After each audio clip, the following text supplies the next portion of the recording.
أعوذ بالله من الشيطان الرجيم.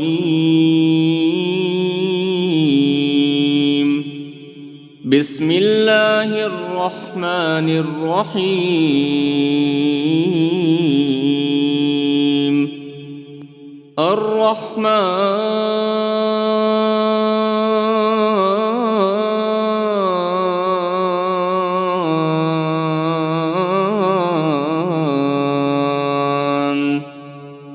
علم القرآن خلق الإنسان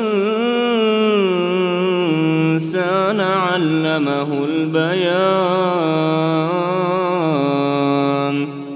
الشمس والقمر بحسبان والنجم والشجر يسجدان والسماء رفعها ووضع الميزان ألا تطغوا في الميزان وأقيموا الوزن بالقسط ولا تخسروا الميزان. والأرض وضعها للأنام فيها فاكهة والنخل ذات الأكمام والحب ذو العصف والريحان. فبأي آلاء ربكما تكذبان؟ خلق الإنسان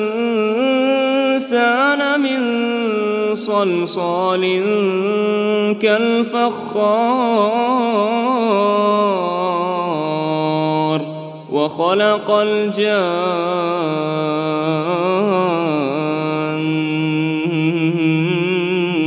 من مارج من نار. فبأي آلاء ربكما تكذبان؟ رب المشرقين ورب المغربين. فبأي آلاء ربكما تكذبان؟ مرج البحرين يلتقيان بينهما برزخ لا يبغيان. فبأي آلاء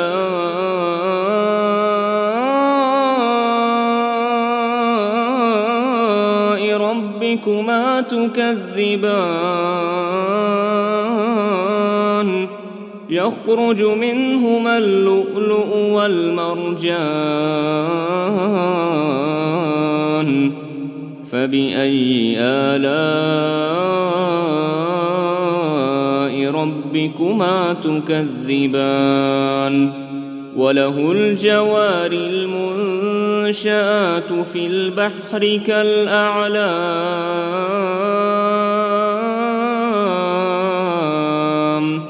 فبأي آلاء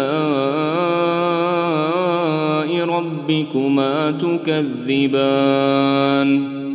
كل من عليها فان ويبقى وجه ربك ذو الجلال والإكرام.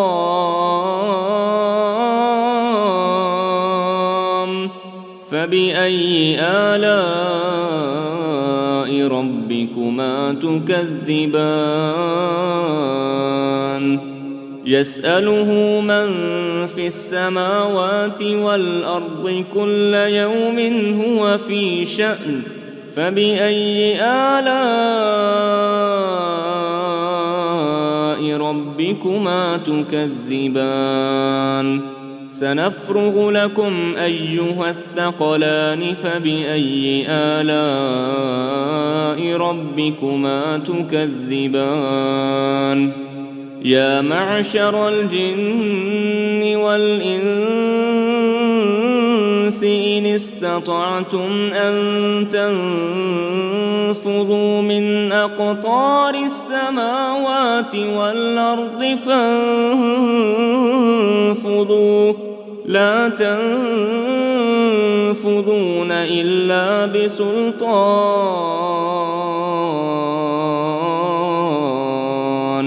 فبأي آلاء ربكما تكذبان يرسل عليكما شواظ من نار ونحاس فلا تنتصران فبأي آلاء ربكما تكذبان فإذا انشقت السماء فكانت وردة كالدهان فبأي آلاء ربكما تكذبان فيومئذ لا يسأل عن ذنبه إنس ولا جان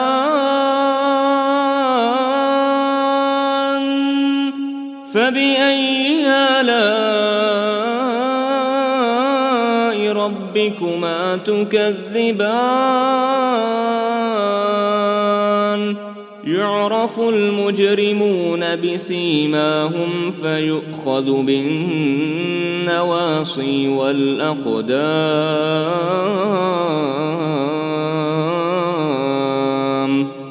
فبأي آلاء ربكما تكذبان هذه جهنم التي يكذب بها المجرمون يطوفون بينها وبين حميم آن فبأي آلاء ربكما تكذبان ولمن خاف مقام ربه جنتان فبأي آلاء ربكما تكذبان ذواتا أفنان فبأي آلاء ربكما تكذبان فيهما عينان تجريان فبأي آلاء ربكما تكذبان فيهما من كل فاكهة زوجان فبأي آلاء ربكما تكذبان متكئين على فرش بطائنها من استبرق وجنى الجنتين دان فبأي آلاء ربكما تكذبان فيهن قاصرات الطرف لم يطمثهن إنس قبلهم ولا جان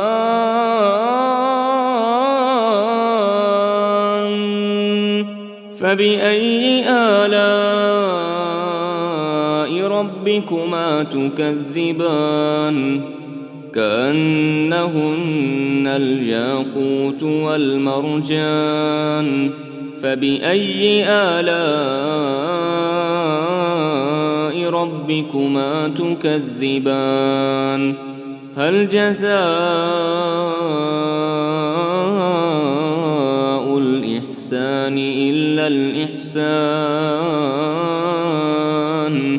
فبأي آلاء ربكما تكذبان ومن دونهما جنتان فبأي آلاء ربكما تكذبان مدهامتان فبأي آلاء ربكما تكذبان فيهما عينان نضاختان فبأي آلاء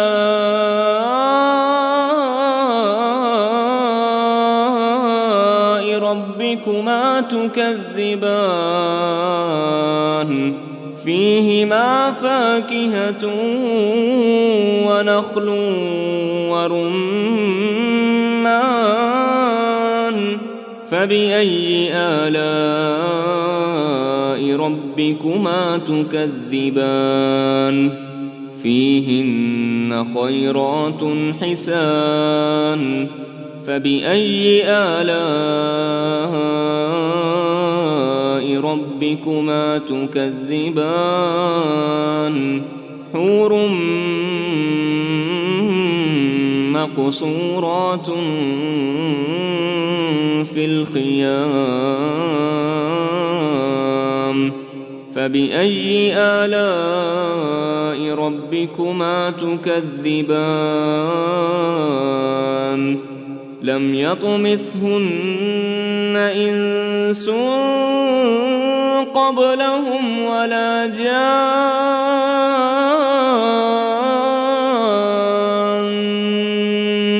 فبأي آلاء ربكما تكذبان متكئين على رفرف خضر وعبقري حسان فبأي آلاء ربكما تكذبان تبارك اسم ربك ذي الجلال والإكرام